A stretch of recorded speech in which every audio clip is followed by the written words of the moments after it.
Is Ruri Dragon not for me? Or is it genuinely a boring, poorly written slice of life series that caters to the lowest common denominator manga fan? I think the truth lies somewhere in between. Masaki Shindo encountered an incredible career feat back in 2022. Their SOL manga, Ruri Dragon, hit the ground running and became an international hit. Despite quickly going on hiatus due to their declining health, Ruri Dragon built up enough goodwill and sales figures over 7 chapters to move over to Shonen Jump Plus on a bi-weekly schedule and continued serialization during 2024. In my previous videos, I wasn't so hot on Ruri Dragon.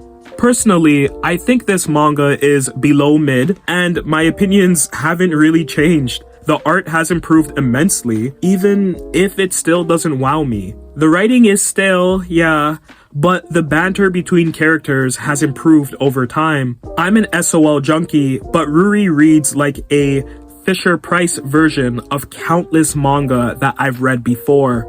And you know what? That's okay. Not every manga needs to be groundbreaking. Not every casual teen coming-of-age story needs to shake the meta to its core.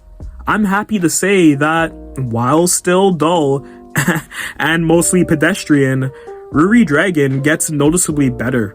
One aspect that I really appreciate about this manga is how well drawn it is now compared to when it first started. Characters have a lot more detail to them, more grit. Everything looks a lot thicker, and as if the author really is utilizing the 2 weeks between each chapter to bring out the best visually of this manga. One of my biggest gripes with Ruri earlier on was the lack of any sort of background in panels and just overall low detail. It's great to see that Shindo has improved on these shortcomings. Perhaps that's something that they worked on over the 2-year hiatus, or maybe that's just how their aesthetic is naturally evolving. Either way, I really like it. It's a shame we've gotten so few color pages with Ruri Dragon, but maybe we'll get some more in coming chapters. Ruri's mom feels like a mom. She acts like an IRL parent, only drip feeding enough information for her child to learn a lesson. By not divulging too much about her daughter's latent powers or dragon father, their relationship plays out much like how a single parent household would.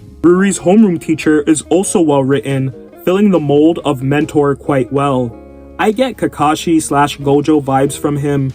His cadence is exceptional, and whenever he's communicating with Ruri, I feel very drawn to the dialogue. Whether it's about regulating her powers, or him being lackadaisical, or having some info about her newly awakened venom, it's always a joy when he appears. The mangaka writes adult characters quite well. Ruri's personality is complex. She often feels reluctant to participate in classroom activities like clubs or sports day, but still wants to be involved in some sort of capacity.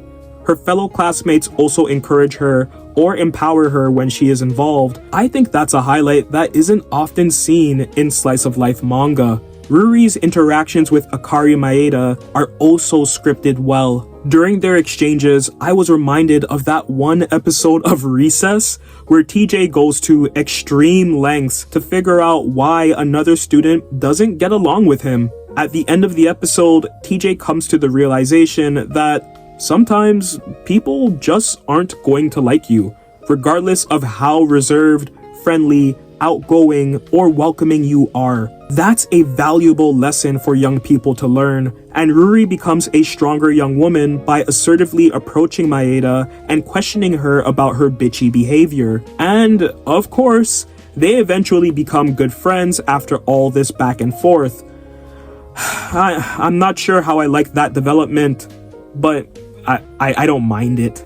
Ruri joining the student council alongside Maeda and taking on more tasks is an avenue the manga didn't need to go in. This leads me to my biggest complaint about this ongoing. What the fuck is Ruri Dragon supposed to be about? It seems like when Shindo doesn't know what to do next, they introduce a new power for Ruri to deal with. And yeah, I get it. She's going through puberty. This is supposed to be like changes that any normal teenager would go through. but no one really reacts negatively to her. Even the gossip that's happening amongst the student body, it hasn't really been negative rumors, and Ruri continues to live her life the way she was living even before she got her horns or her dragon powers. And before all the shonen tards jumped down my throat saying, it's only been 20 chapters, this is a Shonen Jump Plus manga now. It's been on the app for as long as it's been in the magazine. If you're going to put out a bi-weekly manga and there's only going to be roughly 20 pages of content, you gotta do a lot more with it. Whether there's more color pages, or you're expanding on the supporting cast, or you're adding some more layers to the plot. The whole Ruri has horns and everyone is around her and they're shocked, but then they go back to just accepting her for who she is, a normal teenager. That gag is so old, and to be honest, there needs to be some form of conflict in this series for it to continue to be as interesting as it was once teased as. This is a normie manga, and I can't see any otaku thinking highly of this series.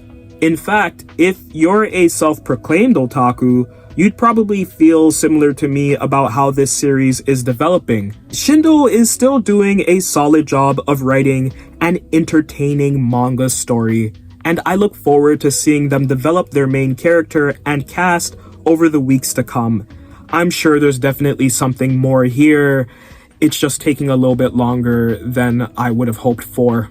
Ruri Dragon is a 5 out of 10.